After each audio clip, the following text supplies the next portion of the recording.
The action at a distance shouldn't be allowed in physics. Einstein had showed that it is impossible for any signal, any information to be transmitted faster than light. And so you can't have this instantaneous action at a distance. Itulah paradoks yang hendak ditunjukkan Einstein pada Bohr. Tidak mungkin realitas bekerja seperti itu. Tidak mungkin dua objek bisa berkomunikasi tanpa jeda, seolah ruang waktu tidak ada. Karena itu dia menyebutnya spooky action at a distance, aksi jarak jauh yang terlalu menyeramkan kalau terjadi. Perdebatan Einstein dan Niels Bohr soal entanglement ini menjadi misteri yang tidak terpecahkan selama 30 tahun, sejak Einstein mengemukakannya. Masalahnya adalah pada saat itu entanglement baru sebatas dalam pikirannya Einstein. Hingga pada tahun 1964, beberapa tahun sebelum Einstein meninggal, seorang fisikawan bernama John Bell mengeluarkan sebuah jurnal yang mengejutkan. Dia mengklaim bahwa entanglement seperti dimaksudkan Einstein bisa diujikan dalam eksperimen nyata. John Bell menyusun sebuah skema pembuktian yang sekarang disebut Teorema Bell. Dan skema itu kemudian dijalankan oleh John Clauser pada tahun 1972 dan Alan Aspect pada tahun 1982. Dalam eksperimennya, dia menggunakan dua laser yang ditembakkan pada satu bahan, sehingga dua foton dari dua laser tersebut saling berinteraksi. Lalu mereka dipisahkan menjadi dua jalur, ke kiri dan ke kanan. Lalu di masing-masing jalur ditempatkan filter. Apa yang terjadi? Dua foton itu sama-sama tembus, atau dua-duanya sama-sama tidak tembus. Seolah dua foton itu saling janjian. Hanya saja pada percobaan pertama, dua filter sudutnya dibuat sama persis. Bagaimana kalau dua filter tersebut dibuat sudutnya berbeda? Ternyata hasilnya sama, dua-duanya tembus atau dua-duanya tidak tembus. Bahkan pada percobaan berikutnya, dua foton itu dipersulit dengan memisahkannya pada jalur yang berbeda, dengan filter yang berbeda, dan kita memegang kendali kemana arahnya. Hasilnya tetap sama, dua-duanya tembus atau dua-duanya tidak tembus. We have found results in perfect agreement with the quantum mechanical predictions. There is absolutely no deviation, and quantum mechanics predicts that this correlation will not change when you go very far apart, even if you go to cosmological distancing. Ya, percobaan Aspect membuktikan bahwa teori kuantum benar, bahwa korelasi antara dua partikel seperti yang diramalkan Einstein benar adanya.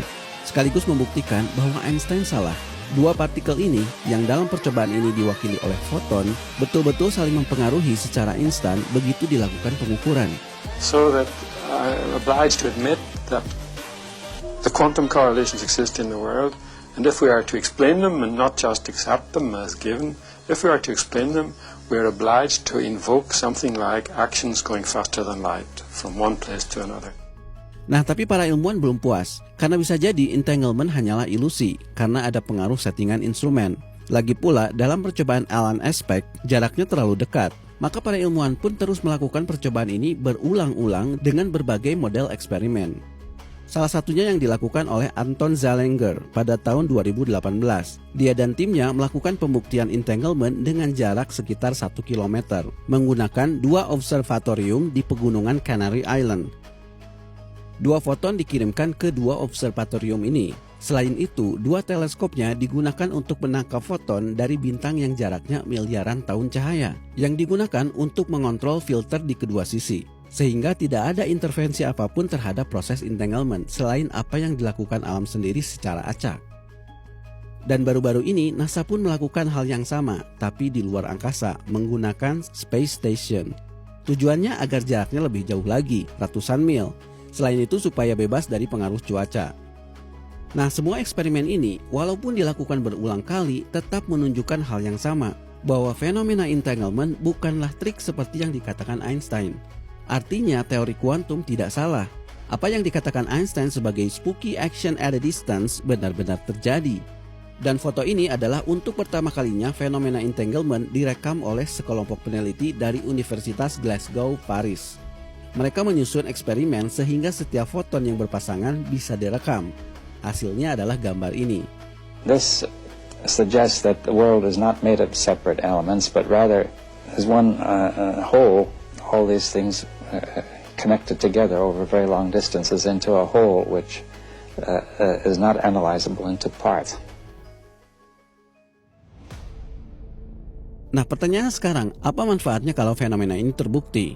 Apakah sekedar untuk membenarkan teori kuantum? Atau bisakah kita melakukan santet dengan teknologi seperti dukun santet? Ya, itu terlalu jauh. Tapi yang pasti, quantum entanglement membuka banyak peluang terciptanya teknologi yang sebelumnya tidak pernah terfikirkan. Saat ini, entanglement menjadi dasar dari pembuatan komputer kuantum. Komputer yang kecepatannya jauh melebihi kecepatan komputer yang ada sekarang. The quantum computer, you start with a fundamental unit that's not a bit but a quantum bit. Selain itu, entanglement juga dikembangkan untuk kriptografi, jaringan internet yang lebih kuat, dan teleportasi. Ya tentunya bukan teleportasi untuk mengirimkan orang ke tempat lain, tapi mengirimkan data. Dalam bidang lain, entanglement juga membuka peluang untuk menjawab pertanyaan yang selama ini tidak terjawab. Salah satunya adalah cara otak kita bekerja. Roger Penrose, seorang fisikawan peraih Nobel, dalam bukunya Emperor's New Mind, meyakini bahwa kemampuan kita berpikir dan berkesadaran juga ada hubungannya dengan fenomena entanglement. Ya itulah entanglement guys, fenomena mirip santet dalam fisika kuantum. Bagaimana menurut kalian? Apakah fenomena ini juga bisa menjelaskan fenomena santet dalam sihir?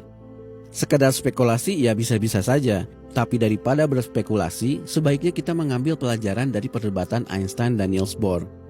Sesekali kita harus menjadi Einstein, yang mengerahkan semua potensi akalnya untuk menganalisa sebuah fenomena. Karena hanya akallah modal kesaktian manusia yang sesungguhnya, yang dilebihkan dari makhluk yang lain. Maka tidak perlu menjadi orang sakti, jadilah orang-orang yang berakal. Tapi sesekali kita juga harus menjadi seperti Niels Bohr, yang bijaksana mengambil keputusan untuk membatasi apa-apa yang belum diketahui, terutama pada apa yang tidak bisa kita lihat. Biarlah yang tak terlihat menjadi urusan yang tak terlihat. Sedangkan teori kuantum secara filosofis mengajarkan kita bahwa tidak ada yang bisa meramalkan masa depan, yang ada hanyalah pilihan.